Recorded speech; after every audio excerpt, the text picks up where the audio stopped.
Mapa-action, comedy, drama, romance at nostalgia, kompleto sa Ricardo. Sila nga abangan sa Pinoy show sa mapapanood sa Netflix this year. Narito po ang report. Mga bagong tandem, major throwback, at bigating cast at production. Yan ang mga pangmalakasang original Filipino projects na ila-line up para sa higit 325 million subscribers ng Netflix sa buong mundo. Isa sa pinakatinilian ay ang announcement ng TGIS reunion sa anthology show na Paskong Pinoy. Matapos ang viral videos nila na magkakasama, babalik sa small screens na Bobby Andrews, Angelo De Leon at Manila's finest star Rica Peralejo. For me personally, I've been away from TV and movies for like more than a decade. Welcome back. Thank you.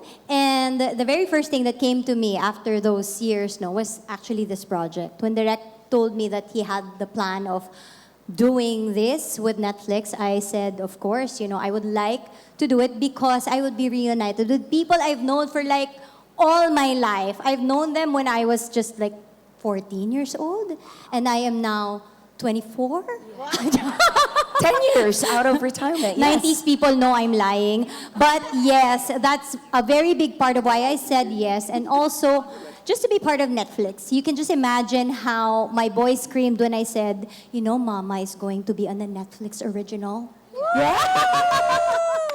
Pitong world-class titles at first to be announced na ipapalabas sa platform. Ang 18th Rose, nina Cyril Manabat at Kylie Chari.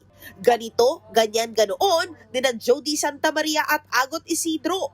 Kasama rin si Agot sa Balarao with Janine Gutierrez at Charlie Dizon, kung saan ibibida nila ang Filipino folklore directed by Ray Red. At ang banner, ang By Bust the Undesirables, the series starring Ann Curtis at Gerald Anderson, directed by Eric Mati.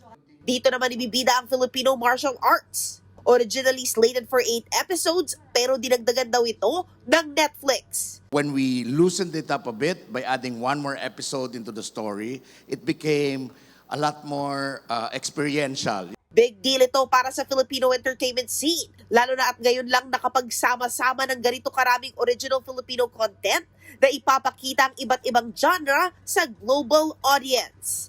Abangan, dahil may mga iba pang local title na ia-anunsyo soon ng Netflix ngayong 2026.